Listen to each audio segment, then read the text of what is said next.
Shalom semua, kembali kita berjumpa lagi di channel ini, Christian Ministry Indonesia. Saya di sini akan mengajak beberapa narasumber kita yang tentunya mereka adalah orang-orang yang sudah mempersiapkan materi mereka masing-masing dan akan siap menanggapi katanya khususnya di dalam topik mengenai tanda-tanda orang percaya. Ada video yang beredar di mana pendeta menunjukkan atau ingin gimana ya, di depan jemaat itu menunjukkan kuasa Tuhan atau memamerkan mujizat Tuhan, khususnya waktu dia menanggapi ayat yang mengatakan orang percaya kalau dipatok ular tidak apa-apa atau meminum racun juga tidak apa-apa, sehingga dia ingin menunjukkan ayat itu benar atau tidak. Nah, di sini kita akan melihat apakah benar ayat itu bisa kita gunakan sebagai pedoman dalam kehidupan kita atau seperti apa. Tapi sebelumnya kita akan melihat dulu videonya yang sekarang ini sedang beredar. Teman-teman bisa melihat di layar. Saya akan menunjukkan video ini yang akan kita tanggapi nantinya. Niatnya ingin membuktikan kebenaran dan pamer mukjizat. Para pendeta ini malah nyaris meregang nyawa. Seorang pendeta dari sebuah gereja di Kentucky, Amerika, memamerkan atraksi dengan ular berbisa dan mematikan di hadapan jemaatnya. Pendeta yang bernama Cody Coates ini merupakan pemuka agama pada sebuah gereja yang bernama Gereja Ular. Gereja Ular mulai muncul di pegunungan Appalachian lebih dari 100 tahun yang lalu. Sebuah kegiatan kebaktian mereka adalah atraksi dengan ularnya. Atraksi ini merupakan panggilan dari apa yang tertulis dari kitab suci mereka, sebagaimana yang tertulis dalam Injil Markus pasal 16 ayat 17 hingga 18 yang berbunyi, tanda-tanda itu akan menyertai orang-orang yang percaya. Mereka akan mengusir setan-setan demi namaku. Mereka akan berbicara dalam bahasa-bahasa yang baru bagi mereka. Mereka akan memegang ular, dan sekalipun mereka minum racun maut, mereka tidak akan mendapat celaka. Mereka akan meletakkan tangannya di atas orang sakit, dan orang itu akan sembuh. Bermodalkan Injil Markus pasal 16 ayat 17 hingga 18 tersebut, pendeta Cody Coates kemudian bermaksud membuktikan mukjizat iman di hadapan jemaatnya. Dan benar saja, ular berbisa tersebut benar-benar menggigit sang pendeta tepat di wajahnya. Darah pun mulai bercucuran dan mengotori kemejanya. Namun ia tetap bertahan dengan anggapan mukjizat akan tiba dan Tuhan akan menyembuhkannya.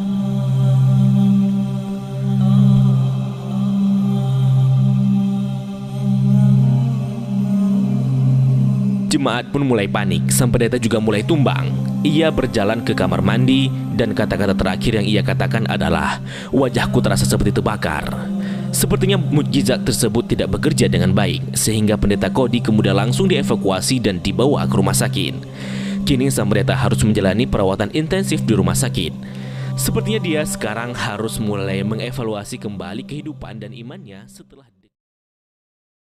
Nah, untuk itu tanpa berlama-lama, saya ingin meminta tanggapan dari narasumber pertama yang akan memberikan tanggapannya atas video yang tadi kita lihat. Saya persilakan narasumber yang pertama.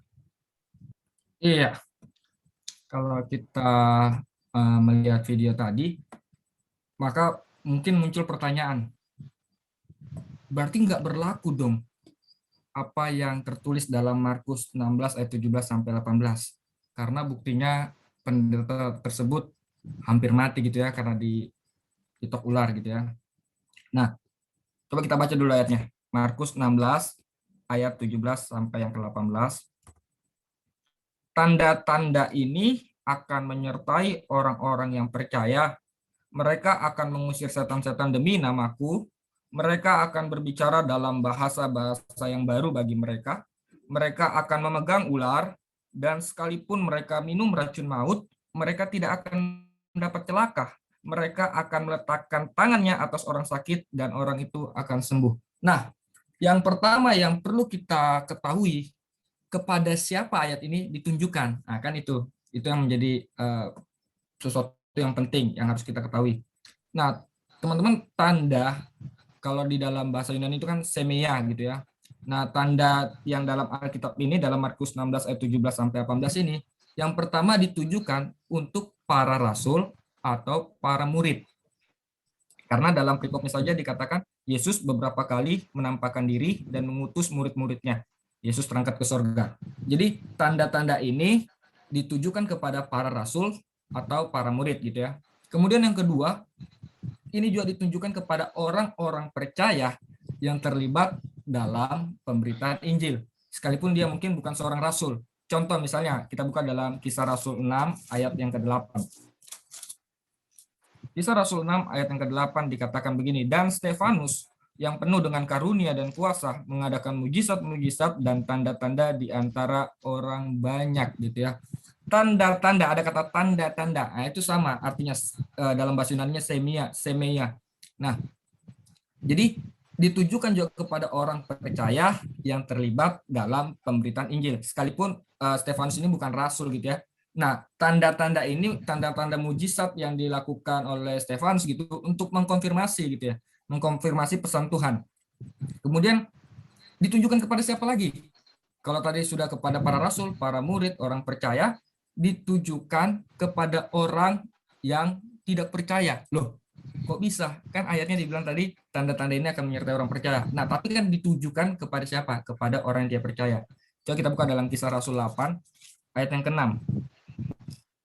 Dikatakan, ketika orang banyak itu mendengar pemberitaan Filipus dan melihat tanda-tanda yang diadakannya, mereka semua dengan bulat hati menerima apa yang diberitakannya itu. Ada kata tanda-tanda, semeia juga gitu ya, mujizat gitu. Nah, jadi ditujukan juga kepada orang yang tidak percaya. Kenapa? Supaya menumbuhkan iman orang yang tidak percaya itu. Jadi tanda mujizat itu supaya menumbuhkan iman orang yang tidak percaya kepada Kristus. Nah, menjadi pertanyaannya, kalau kita melakukan itu, misalnya seperti tadi kita lihat video pendeta ini ya, dia memegang ular. Untuk apa gitu? Untuk apa? Untuk membuktikan bahwa dia orang percaya. Sekarang, apakah Yesus ketika dia tidak menjatuhkan dirinya di hubungan bait Allah, dia bukan anak Allah? Kan tidak. Dia tetap anak Allah, betul kan? Kan iblis bilang, jika engkau anak Allah, jatuhkan dirimu. Nah, Yesus tidak jatuhkan dirinya. Bukan berarti dia bukan anak Allah. Tidak, dia tetap anak Allah. Tapi dia tidak lakukan itu. Karena kenapa? Yesus bilang, jangan mencobai Tuhan gitu ya, jangan mencobai Tuhan Allahmu. Ada tertulis jangan mencobai Tuhan Allahmu. Nah, jadi penting sekali buat kita memahami teks ayat ini gitu loh. Bukan untuk gagah-gagahan, bukan untuk pamer, oh ya saya orang percaya, pasti saya diberikan kuasa untuk bisa minum racun maut, bisa pegang ular gitu. Jadi tanda ini diberikan kepada orang percaya ketika mengalami bahaya, ketika mereka sedang dalam bahaya, mereka menghadapi masa-masa kesulitan ketika dalam pemberitaan Injil gitu ya. Contoh misalnya kita tahu bahwa banyak misionaris gitu ya yang tidak tahu bahwa di minuman itu ada disiapkan racun gitu ya untuk membunuh dia. Nah, ketika dia minum, dia aman, dia selamat gitu. Kenapa? Karena ini termasuk janji Tuhan. Aku akan menyertai kamu senantiasa gitu ya. Jadi harus memahami bahwa ini ada masa-masa tertentu, maksudnya gini, ketika mengalami bahaya, bukan untuk uji diri gitu, uji kemampuan, oh ya saya ini orang percaya gitu. Nah, sebenarnya banyak contoh misalnya ada seorang pendeta di Afrika kalau nggak salah gitu ya, kalau teman-teman search di Google gitu, cari di Google, di Afrika tuh seorang pendeta ini pergi sama jemaatnya ke kebun binatang. Mungkin sudah pernah dengar ceritanya. Dia pergi ke kebun binatang, tiba-tiba dia melihat singa, gitu ya, dia melihat singa, dan jemaat ini nggak berpikir mungkin ini pendeta mau ngapain gitu ya.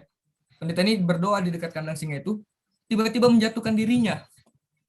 Ya karena mungkin dia berpikir punya iman seperti Daniel gitu ya. Apa yang terjadi? Ya dia tercabik-cabik gitu. Karena beda posisinya. Daniel kan waktu itu bukan memberi diri kepada singa gitu ya.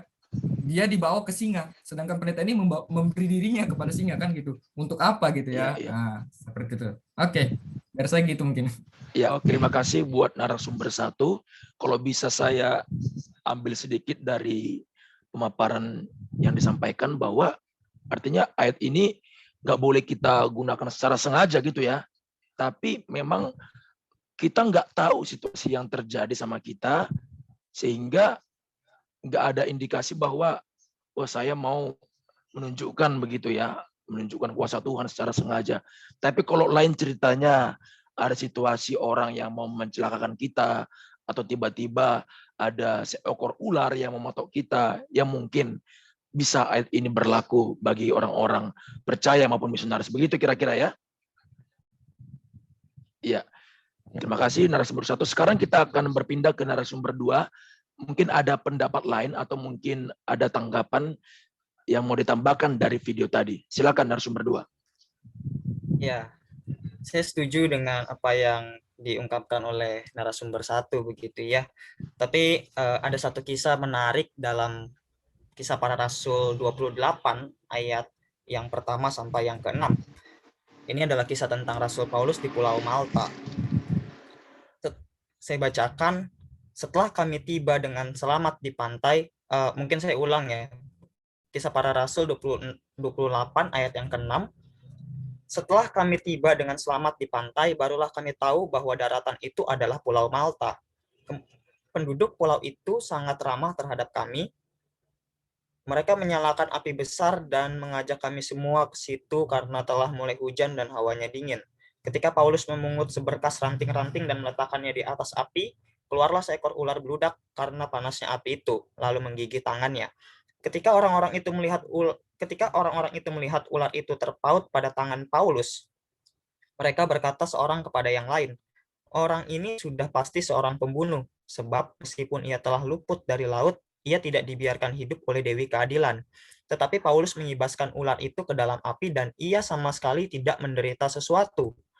Namun mereka menyangka bahwa ia akan bengkak atau akan mati rebah seketika itu juga. Tetapi sesudah lama menanti-nanti, mereka melihat bahwa tidak ada apa-apa yang terjadi padanya. Maka sebaliknya mereka berpendapat bahwa ia seorang dewa. Saya harus kasih tahu dulu, ular beludak itu kalau di bahasa Inggris adalah viper. Viper itu ular yang berbisa ya, salah satu ular yang berbisa. Jadi ular beludak itu ular yang berbisa. Nah, di sini kita bisa lihat ya, seperti yang tadi narasumber 1 bilang ya, bahwa tidak boleh disengaja seperti itu. Paulus pun tidak sengaja nih. Dia lagi kedinginan, lalu dia cari ranting-ranting kayu gitu ya, ranting-ranting, terus dia taruh di atas api, baru tiba-tiba ada ular gitu ya, gigit Paulus. Ularnya kepanasan, ularnya keluar dan gigit Paulus, dan Paulus tidak kenapa-napa. Nah, justru si penduduk Malta ini menganggap Paulus seperti seorang dewa. Wah, ini dewa nih, dikasih udah digigit ular nggak kenapa-kenapa. Nah, betul, saya setuju sekali dengan apa yang dikatakan oleh narasumber 1 tadi, bahwa kita tidak boleh sengaja ya. Dan ini apa sih tujuan kita pas bertanya-tanya apa Tuhan, tanda-tanda ya, tanda-tanda menyertai orang percaya, tujuannya apa yang bertanggung jawab. Nah, kalau kita melihat balik lagi ke Markus 16 di ayat yang 15, ya dikatakan bahwa Tuhan Yesus berkata kepada mereka, "Pergilah ke seluruh dunia, beritakanlah Injil kepada segala makhluk. Siapa yang percaya dan dibaptis akan diselamatkan, tetapi siapa yang tidak percaya akan dihukum." Lalu dilanjutkan lagi dengan tanda-tanda ini akan menyertai orang-orang yang percaya. Nah, artinya ketika Tuhan mengutus kita, Tuhan bertanggung jawab. Dia tidak akan membiarkan orang yang diutus mati dengan mudah begitu ya. Ya kecuali seperti misalnya, tapi kan rasul-rasul mati juga. Ya, memang ya mungkin Tuhan sudah izinkan ya, karena kemuliaan Tuhan sudah dinyatakan begitu banyak. Nah, berarti kan tanda-tanda ini adalah pertama bentuk tanggung jawab Tuhan, dan yang kedua untuk memuliakan Tuhan. Kalau tadi kan pendeta itu menunjukkannya kepada jemaatnya sendiri ya. Menunjukkannya kepada jemaatnya sendiri ya. Maksudnya jemaatnya kan sudah percaya. Nah, kalau Paulus kan tidak sengaja ya, tiba-tiba dipatok ular, langsung penduduk di sana yang kurang percaya bilang, "Wah, ini dewa." Tetapi kalau kita baca ayat-ayat selanjutnya, justru Paulus tidak senang dibilang dewa gitu ya. Paulus tidak senang dibilang dewa karena memang dia tidak ingin kemuliaan untuk dirinya sendiri ya. Jadi memang tanda-tanda yang diberikan Tuhan itu ya, yang tidak mati kena racun ular itu ya untuk kemuliaan Tuhan begitu kepada orang-orang yang belum percaya. Nah, kalau sudah percaya untuk apa lagi kan? Gitu ya. Jadi pertanyaannya untuk apa lagi dia pamer-pamer ke jemaat? Jemaatnya sudah percaya, bahkan sudah ke gereja, bahkan sudah jadi jemaat gitu. Kalau untuk orang yang tidak percaya, ya mungkin ayat itu bisa terjadi, tetapi seperti yang narasumber satu tadi bilang, kalau orang itu tidak tahu, ya misalnya dijebak, dikasih minum air, ya misalnya jus jeruk, tapi ternyata ada racunnya, wah, nggak tahu toh, ya itu mungkin bisa lah. Tapi saya percaya Tuhan itu bertanggung jawab ya, kalaupun kita minum dan kita mati, misalnya saya sudah menginjil, lalu saya dijebak dan tiba-tiba saya mati, bukan berarti Tuhan saya tidak bertanggung jawab, tapi memang tugas saya sudah selesai, begitu ya. Tapi kalau tugas saya belum selesai, saya pasti akan tetap hidup, walaupun dipatuk ular, walaupun minum racun maut, seperti yang Rasul Paulus alami. Mungkin itu tanggapan dari saya sedikit. Saya kembalikan kepada. Oke, terima kasih untuk narasumber 2. Nah, ada pertanyaan dari saya. Kalau mungkin kita bertanya ya dari video yang tadi, apakah mungkin jemaat berpikir, wah ini berarti pendetanya nggak ada iman ini, atau mungkin ini pendetanya mungkin kurang percaya gitu kan?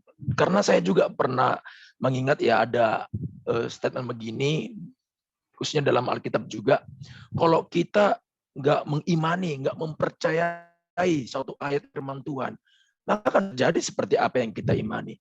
Tapi kalau kita mau mengimani, kita percaya dengan sungguh-sungguh segenap hati, maka itu akan terjadi. Mungkin bisa aja ya kita mengambil ini lalu kita ingin menunjukkan kan kepada orang-orang banyak, wah ini ayat ini benar, bahwa kalau kita dipatok ular, orang percaya khususnya, maka itu nggak akan mencelakakan kita karena ayat ini berkata kita nggak akan celaka. Wah, itu bagaimana mungkin pendapat dari narasumber 1 atau narasumber 2 mengenai iman yang kita percayai sebetulnya seperti apa sih? Apakah kita dengan kalau kita mungkin percaya ayat ini maka itu terjadi dengan apa yang kita katakan atau kita imani. Kalau mungkin pendeta tadi ya tidak ada mujizat terjadi, bisa aja kita katakan wah dia kurang iman atau jemaatnya berpikir ini kurang iman ini pendeta. Mungkin dari narasumber 1 dulu menanggapi. Oke, kalau dari saya sih, menurut saya iman itu tidak bertindak konyol ya, dan tidak bertindak bodoh. Alkitab bilang, berbahagialah mereka yang tidak melihat namun percaya, gitu ya. Jadi, tidak perlu harus ada membuktikan ayat ini benar salahnya gitu ya. Percaya saja apa yang dituliskan dalam Alkitab gitu ya. Nah, gini, seperti yang dikatakan narasumber 2 tadi, bahwa sebenarnya kan yang ditunjukkan pendeta ini kan kepada jemaatnya sendiri gitu loh. Orang-orang yang sudah percaya, ngapain lagi gitu menunjukkan pembuktian gitu ya. Gitu. Kecuali mungkin kasusnya pendeta ini sedang menginjil gitu ya, sedang menginjil. Kemudian tiba-tiba orang suku di situ di tempat itu berkata, "Kalau engkau minum racun ini dan engkau hidup, kami satu kampung ini akan percaya kepadamu." Nah, saya rasa di situ pasti Tuhan lakukan pembelaan gitu ya.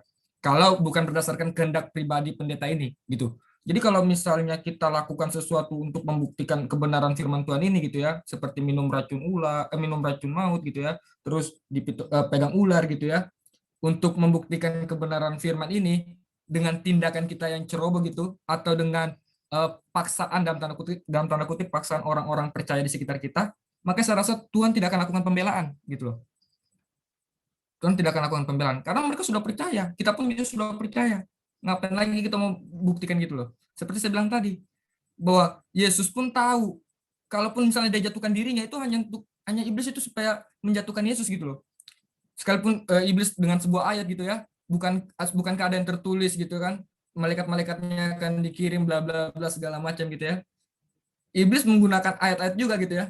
Tapi Yesus bilang ada tertulis, jangan mencobai Tuhan Allahmu gitu loh. Jadi intinya kalau kita sudah percaya, kemudian orang-orang di sekitar kita percaya, kemudian menantang kita untuk membuktikan kebenaran firman Tuhan ini, maka yang harus diketahui atau mungkin kehendak kita kehendak kita sendiri gitu, dengan gegabah gitu, dengan egois kita mau membuktikan, oh saya membuktikan ini ayat gitu ya.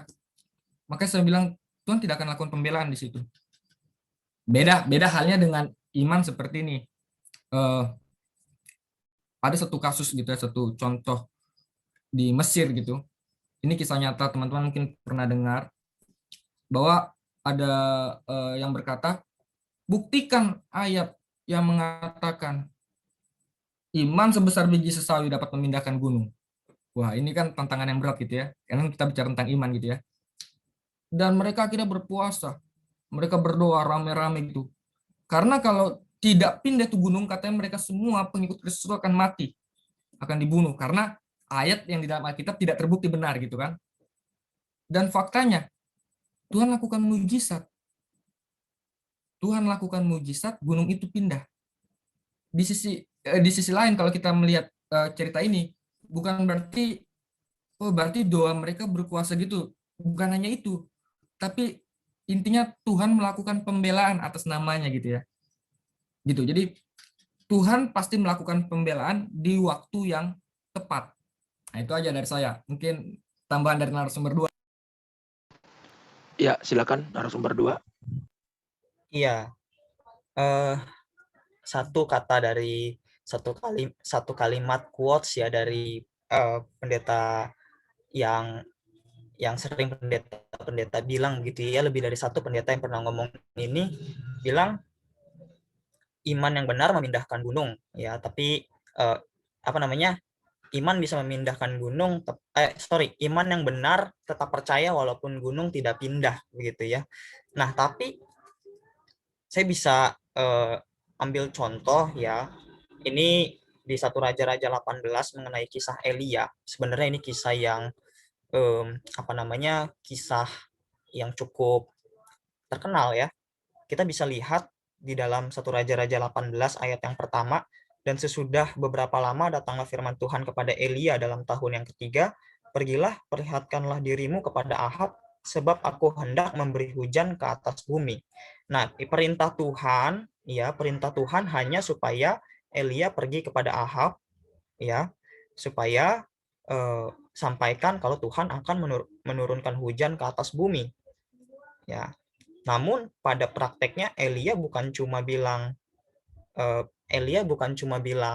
ada hujan, tapi pada prakteknya justru Elia menantang nabi-nabi Baal. Begitu. Elia menantang nabi-nabi Baal padahal Tuhan tidak suruh ya. Tuhan cuma suruh apa? Tuhan cuma suruh bilang pergi kepada Ahab, sampaikan kalau aku akan menurunkan hujan. Begitu. Ya, tapi pada prakteknya Elia justru kebawa nafsu ya, dia ingin membunuh semua nabi-nabi Baal untuk membuktikan bahwa Allah Israel adalah Allah yang benar. Nah, di dalam kondisi yang terdesak seperti itu, saya bilang mungkin Elia sedikit mendesak Tuhan bahwa ayo Tuhan tunjukkan keajaibanmu supaya orang-orang ini bertobat dari nabi-nabi Baal. Nah, ternyata Tuhan mau. Padahal Tuhan tidak suruh untuk melakukan hal seperti ini. Ya. Nah, ini kan mungkin kita tambah bertanya-tanya nih. Loh, kok Elia seakan-akan mendesak Tuhan? Kalau Tuhan tidak lakukan mujizat, Tuhan malu loh. Nah, tetapi ini kita mesti lihat dulu ya. Mungkin ketika dalam keadaan terdesak Tuhan mau menolong Elia gitu. Oke deh, saya lakuin mujizat deh. Ya, supaya orang-orang ini bertobat dari nabi-nabi Baal, supaya orang-orang ini bertobat dari ajaran sesat pengagum-pengagum atau penyembah-penyembah Baal ini. Saya turunkan deh mujizat gitu ya. Tetapi kita lihat di next-nya.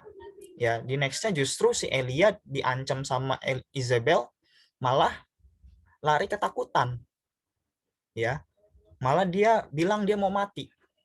Nah, memang pada saat itu Elia sendirian ya. Elia sendirian mengalahkan 450 nabi Baal dengan kekuatan Tuhan. Tanda kutip dia memaksa Tuhan untuk melakukan mujizat. Karena kalau enggak, gimana nih Tuhan nih? Ya, saya malu dong. Tuhan malu dong. Nah, pada saat itu di depan orang-orang yang tidak percaya, Tuhan bilang, oke lah, saya turutin lah Elia ini. Saya lakuin lah mujizat. Tapi di next-nya justru Elia tragis sekali, diancam seorang wanita, Isabel, dia justru malah ketakutan. Nah, ini kan aneh ya. Dia bunuh 450 nabi, tapi dia sendiri ketakutan. Dan dia sendiri malah lari begitu ya. Nah, tetapi memang mungkin ini hanya satu contoh dalam Alkitab ya. Satu contoh dalam Alkitab ketika memaksa Tuhan untuk melakukan keajaiban. Nah, tetapi ini membawa kemuliaan buat Tuhan gitu. Ini membawa kemuliaan buat Tuhan. Nah, mungkin seperti yang narasumber satu tadi katakan, dipaksa gitu ya.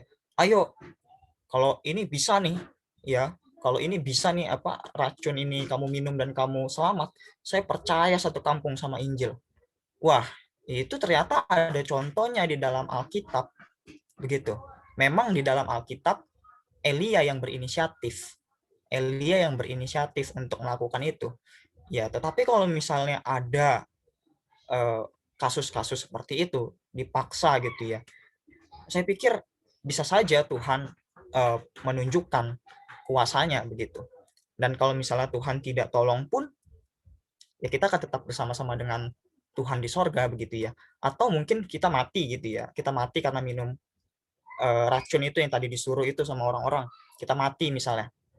Lalu tiba-tiba ya mungkin kita mati. Tapi mungkin kematian kita bisa memberikan kemuliaan buat Tuhan. Misalnya pas kita mati karena minum itu, karena terdesak, udahlah mati, mati, oh tiba-tiba mayat tiba-tiba seperti itu ya, apa kita bisa tetap berkata nggak seperti Stefanus waktu dilemparin, terus kita bisa tetap bilang, oh Tuhan, walaupun saya mati, Tuhan jemput saya, Tuhan begini, Tuhan begini. Nah sebenarnya itu kan bisa membawa kemuliaan juga. Ataupun kalau tidak ataupun kalau penduduk situ tidak bertobat, maka nama kita kan akan dicatat di dalam satu sejarah, kan bisa jadi kan.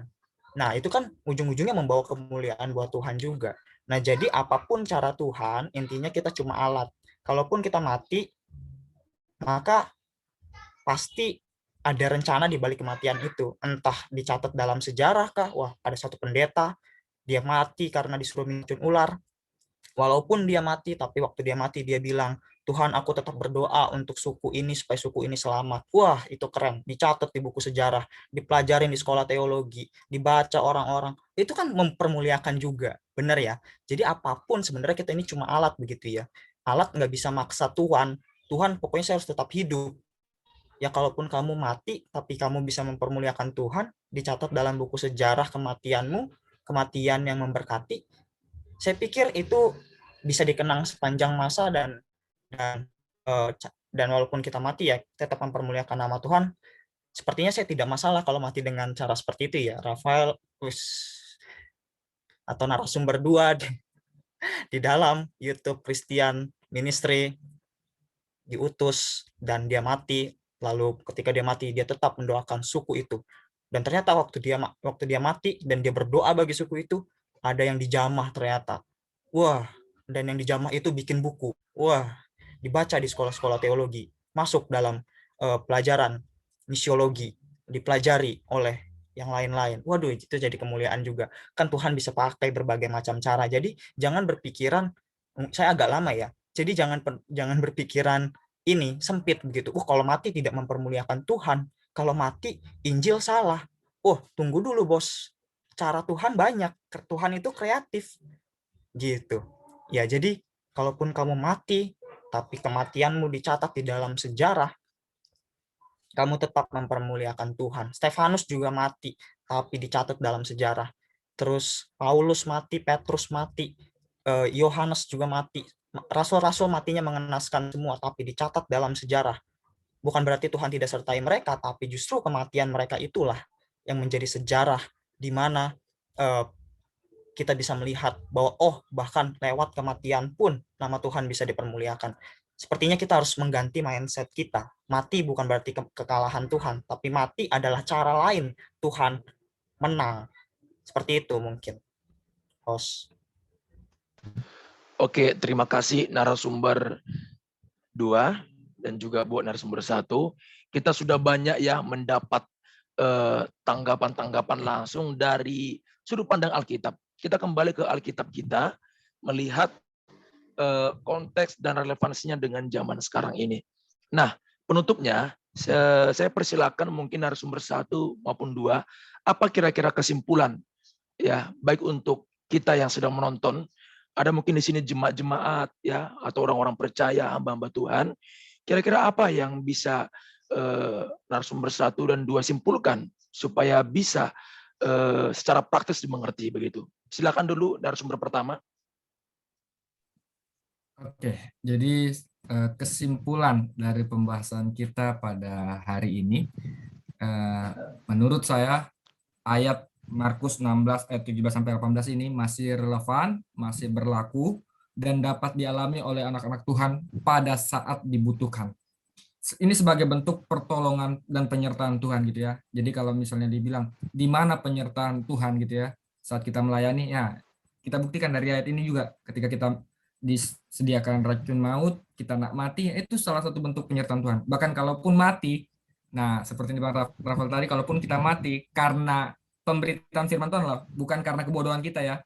Jadi yang saya tangkap dari narasumber 2 itu karena pemberitaan firman Tuhan, karena orang-orang yang memaksa kita, bukan karena keputusan kita gitu loh, yang sembrono, yang sengaja, dengan sengaja istilahnya menguji iman kita gitu, bukan gitu. Nah, jadi Tuhan tetap menyertai. Kemudian jangan mencobai Tuhan. Jangan mencobai Tuhan. Dan jangan membuktikan diri bahwa oh ya saya kan orang percaya. Saya pasti bisa melakukan ini segala macam.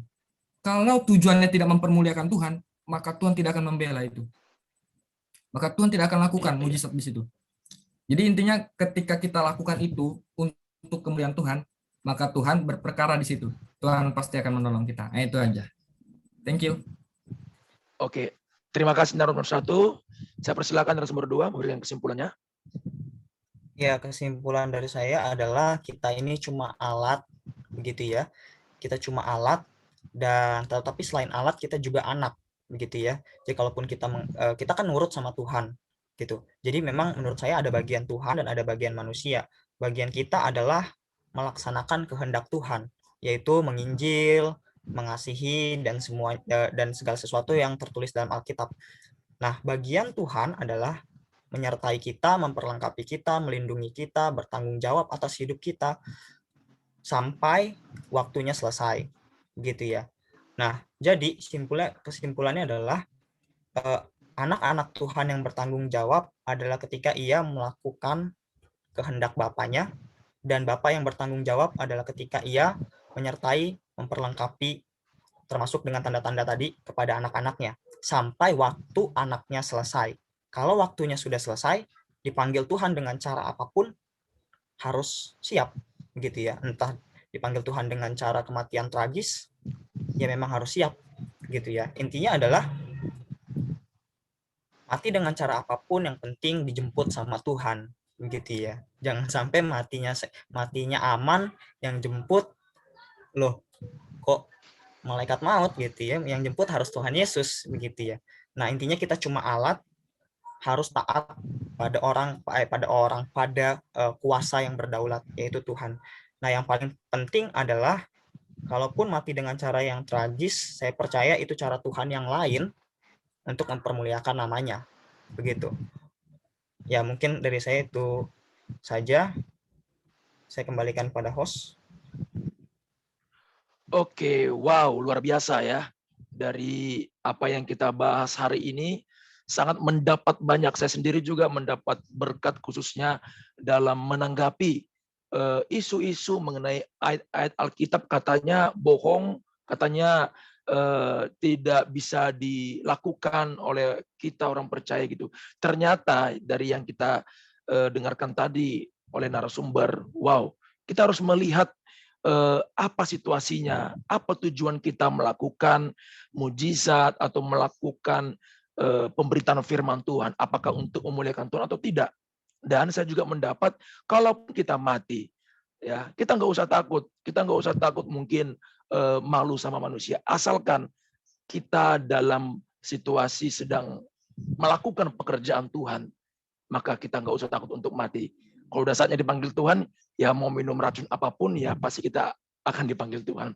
Kira-kira seperti itu kesimpulan dari hari ini. Terima kasih buat teman-teman, Bapak, Saudara-saudari yang sudah mengikuti video ini dari awal sampai selesai. Kami mengucapkan terima kasih dan selalu menanggapi Alkitab, firman Tuhan dengan konteks yang benar. Dan kalau mungkin Bapak Ibu Saudara tidak tahu, bisa tanyakan langsung sama pendeta atau hamba Tuhan yang melayani. Begitu saja dari kami, sampai jumpa di video selanjutnya. Tuhan Yesus memberkati. Shalom.